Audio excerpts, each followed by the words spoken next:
Alors ouais, il y a un truc que j'aime bien un petit peu quand on s'investit dans un domaine quel qu'il soit, et ça vous l'avez forcément fait au moins une fois, voire plusieurs fois, c'est que quand on veut passer des caps, quand on a décidé d'avancer, on est obligé à un moment donné de se retrouver confronté à nos propres limites, et c'est ces limites qu'on va un petit peu remettre en question, c'est ces limites qu'on va passer, et bien au-delà, j'ai envie de dire finalement, de progresser, de passer des caps dans le domaine qu'on avait choisi. On va passer des caps un peu, on va franchir des limites sur nous-mêmes. Et c'est ça qui va faire que le parcours va être super intéressant, que ça va nous apporter beaucoup de richesse. Et des fois, j'ai envie de dire, le domaine dans lequel on a voulu passer des caps, c'était presque plus un prétexte qu'autre chose finalement pour aller plus loin dans sa vie, être fier de son parcours, s'apercevoir qu'on peut faire beaucoup de choses. Et je pense par exemple au sport. Moi j'ai fait beaucoup de sport et c'est vrai que le sport, bon certes c'est intéressant, mais il y a le côté compétition que j'ai beaucoup abordé. Et la compétition, en fin de compte, on s'aperçoit que c'est plus un apprentissage sur nous-mêmes, sur nos capacités à justement à dépasser des limites et à mieux se connaître.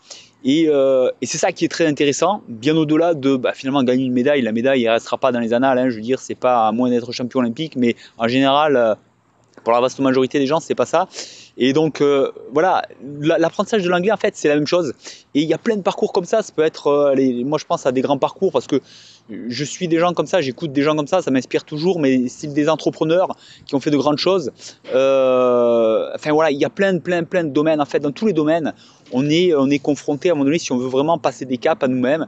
Et c'est ça qui devient très intéressant. Et l'apprentissage de l'anglais, c'est vraiment complètement ça, c'est-à-dire que très vite on est confronté à nous-mêmes. On est en plein dans l'humain parce que déjà il s'agit de communication.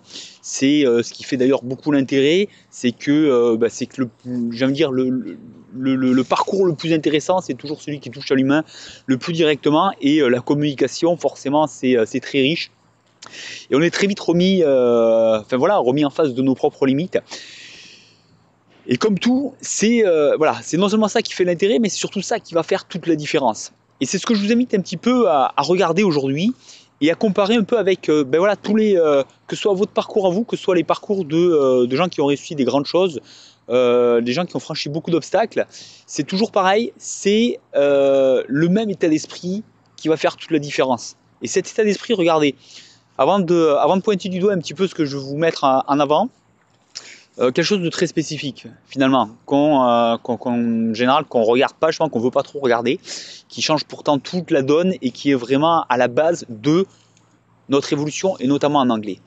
On va regarder un peu les problématiques. En anglais, bien souvent, qu'est-ce qui nous arrête? Ce qui nous arrête, c'est que quand on veut parler, ça c'est un petit peu la grosse problématique récurrente, c'est quand on veut parler, on n'ose pas. On n'ose pas parce que la prononciation est différente, on ne se reconnaît pas dedans. Et on est un peu bloqué. C'est même pas que on n'en serait pas forcément capable, c'est qu'on ne se le sent pas et finalement on ne le fait pas. Et si on ne le fait pas, on ne peut pas progresser. Et on ne peut pas progresser sur notre prononciation.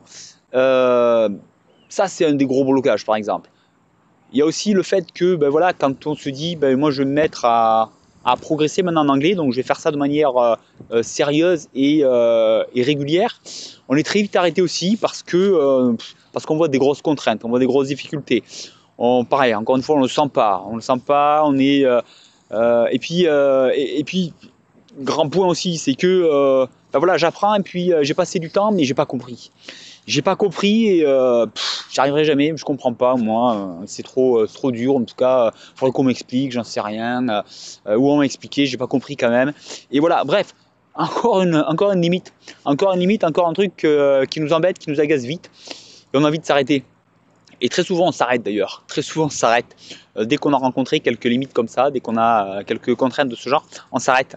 Et c'est exactement à cet endroit-là qu'on fait toute la différence. C'est exactement là que il y a ceux qui passent des caps, vraiment, et qui sont capables, enfin voilà, plus on passe des caps, plus on sait comment il faut faire, plus on connaît la marche à suivre, plus on sait comment gérer un petit peu tous ces états-là, justement, et c'est exactement à ces moments-là qu'on fait toute la différence.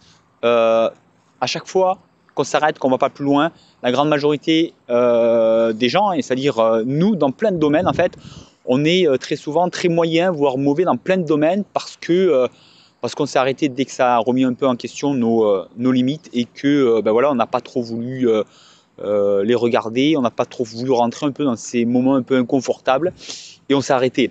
Alors c'est bien parce qu'on ne peut pas le faire pour tout le temps. Maintenant, quand on veut passer des caps, à un moment donné, il faut, voilà, il y a des choix à faire. Et si on a dit, ben voilà, moi maintenant, l'anglais, je veux parler anglais. Il y en a d'autres qui l'ont fait, là, il n'y a pas de raison. Je parle une langue, je peux en parler d'autres, évidemment. Et évidemment aussi, je vais me retrouver confronté un peu à ces limites. Et à un moment donné, je vais, ben voilà, je vais me retrouver un peu mal à l'aise parce que j'y arrive pas, parce que c'est difficile, parce qu'il faut être un peu rigoureux, parce que j'ose pas parler en anglais, je me reconnais pas dedans. Et je vais être confronté à tous ces moments d'inconfort, toutes ces difficultés, toutes ces choses que justement j'aimerais bien éviter, j'aimerais bien ignorer, j'aimerais bien ne pas connaître. Et c'est exactement là que vous allez faire la différence. Si vous êtes capable de justement d'être, j'ai envie de dire, à l'aise avec ces moments d'inconfort un peu, bah, en fait, il n'y a plus rien qui peut vous arrêter. Parce que forcément, vous allez prendre en main, vous allez faire face, vous allez pratiquer.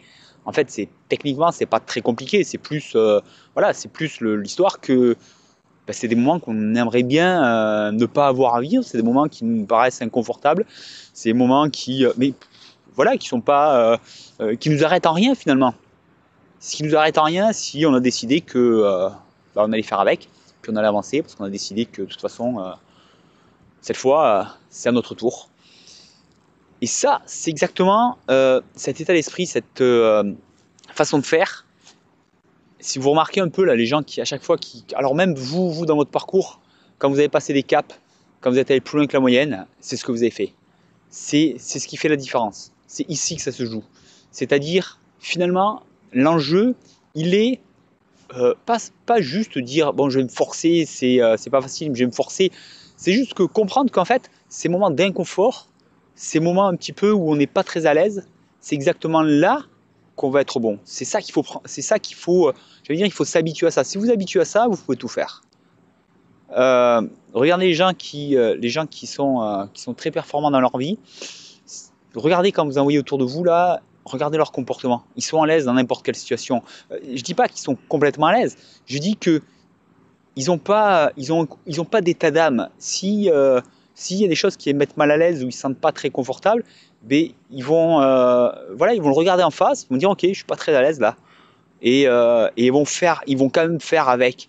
Et ça va être complètement dédramatisé en fait. Le gros truc c'est ça, c'est que au lieu que ce soit quelque chose dont à la limite j'ai honte presque et que j'ai pas envie de que je vais m'arrêter parce que je supporte pas. Quand on est performant, c'est quand on est capable de dire ben voilà, je suis pas très à l'aise, mais c'est pas un drame non plus. Et je vais faire un peu avec ce moment un peu d'incertitude, de malaise. Et c'est exactement ça le parcours. Tout le parcours, c'est ça. Donc voilà, moi je vous invite tout simplement à reprendre, si vous voulez être bon en anglais, je veux dire, ça paraît peut-être un peu général et théorique, mais je vous garantis, vous avez certainement résolu 80% de vos problèmes. Si vous avez compris ça et si surtout vous êtes capable de vous dire, ben voilà, ok, je suis pas très à l'aise là, mais ok, je vais faire. Et je vous garantis que là, on en reparle dans quelques mois, votre niveau d'anglais il va monter très vite. Donc voilà, pensez-y, je vous garantis, ça change tout. C'est pour l'anglais, pour tout, mais pour l'anglais, c'est peut-être encore plus vrai que le reste même. Donc voilà, n'hésitez pas. Moi, je vous retrouve très bientôt et je vous invite bien sûr à vous inscrire sur le site parleanglais.training parce que vous allez recevoir un petit peu les vidéos techniques un peu qui vous dit comment faire concrètement maintenant pour faire passer votre niveau d'anglais à quelque chose de beaucoup plus grand, passer des caps dans tous les domaines et on se retrouve très bientôt avec un niveau d'anglais toujours meilleur. Bye bye.